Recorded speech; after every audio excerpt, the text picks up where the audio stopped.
अस्सलाम वालेकुम नाजरीन, इस्लामिक डिस्कवरी स्टूडियो में खुशामदीद।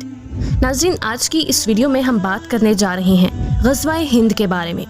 लेकिन नाजरीन, हमारे इस चैनल इस्लामिक डिस्कवरी स्टूडियो को नए लोगों तक पहुंचाने के लिए हमें आपके तावन की ज़रूरत है। तो आपसे दरख्वास्त है कि हमारी वीडियो को ज़्यादा से ज़्यादा शेयर कीजिए।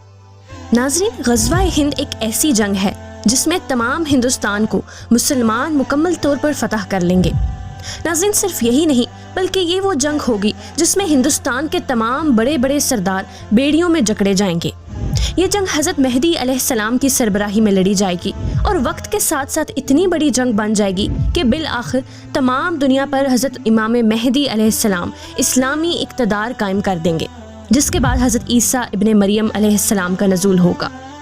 नाज़रीन, क़यामत आने से कबल एक ऐसा ज़माना आएगा कि अहले अरब इंतहाई गैर मुस्तहकम होंगे, तो अल्लाह एक गैर अरब कौम को उठाएगा जो हथियारों और लड़ाई में अरबों से बेहतर होगी और हिंदुस्तान पर कब्जा करेगी। ग़ज़वा हिंद के बारे में हमारे आखिरी नबी हज़रत मोहम्मद मुस्तफ़ा सल्लल्लाहु अलैहि वसल्लम का इरशाद है कि ज़रूर तुम्हारा एक लश्कर हिंदुस्तान से जंग करेगा। अल्लाह उन मुजाहिदीन को फ़तह अता फरमाएगा, हत्ता कि वो इसके बाद शाहों को जंजीरों में जकड़ डालेंगे और अल्लाह उनकी मग़फ़िरत फरमाएगा। फिर जब वो मुसलमान लौट कर आएंगे तो ईसा इब्ने मरियम को शाम में पाएंगे। नाज़रीन, जब ये हदीस हज़रत अबू हुरैरा रज़ियल्लाहु ताला अन्हु ने सुनी तो फरमाया कि अगर मैंने ग़ज़वा पा लिया तो अपना नया और पुराना सब माल बेच दूंगा और इस ग़ज़वे में शिरकत करूंगा। अल्लाह ने हमें फ़तह अता कर दी तो मैं एक आज़ाद अबू हुरैरा होऊंगा जो मुल्क शाम में ईसा इब्ने मरियम को पाएगा। फिर उनको बताऊंगा कि मैं आप सल्लल्लाहु अलैहि वसल्लम का सहाबी हूँ। एक और रिवायत के मुताबिक हज़रत अबू हुरैरा रज़ियल्लाहु ताला अन्हु फरमाते हैं कि बैतुल मक़दिस का एक बादशाह हिंदुस्तान की जानिब लश्कर रवाना करेगा। मुजाहिदीन सरज़मीने हिंद को पामाल कर डालेंगे और ख़जानों पर कब्ज़ा कर लेंगे। एक हदीस में हज़रत मोहम्मद मुस्तफ़ा सल्लल्लाहु अलैहि वसल्लम ने फरमाया कि मेरी उम्मत के दो गिरोह जहन्नम से आज़ाद कर दिए गए। पहला वो जो ग़ज़वा-ए हिंद लड़ेगा और दूसरा वो जो ईसा इब्ने मरियम का साथ देगा। नाज़रीन, एक सवाल जो ग़ज़वा-ए हिंद के बारे में पूछा जाता है वो ये कि इसको ग़ज़वा क्यों कहा जाता है। नाज़रीन, जिस जंग में हज़ूर नबी करीम सल्लल्लाहु अलैहि वसल्लम शामिल हों उसको ग़ज़वा कहा जाता है। लेकिन सवाल ये उठता है कि अब तो हज़ूर नबी करीम सल्लल्लाहु अलैहि वसल्लम विसाल पा चुके हैं।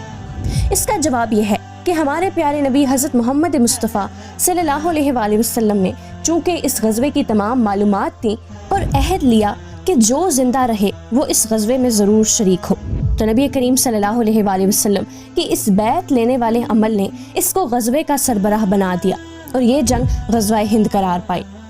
नाज़रीन, हुज़ूर नबी करीम सल्लल्लाहु अलैहि वसल्लम ने फरमाया कि खरासान से एक ऐसा लश्कर निकलेगा जिसके साथ काले झंडे होंगे, कोई ताकत ना इनको रोक सकेगी और ये लश्कर हिंदुस्तान को फतह कर लेगा। फिर बैतुल मक़दिस में जाकर रहेंगे। और नबी करीम सल्लल्लाहु अलैहि वसल्लम ने यह भी फरमाया कि जो लोग आखिरी ज़माने में शाम में हों उन्हें चाहिए कि वो ज़ेरे ज़मीन घर बना ले। नाज़रीन, हज़रत ईसा अलैहिस्सलाम उस वक्त ज़ाहिर होंगे जब हज़रत मेहदी अलैहिस्सलाम ग़ज़वा-ए हिंद की फतूहात मुकम्मल करके शाम की तरफ बढ़ेंगे।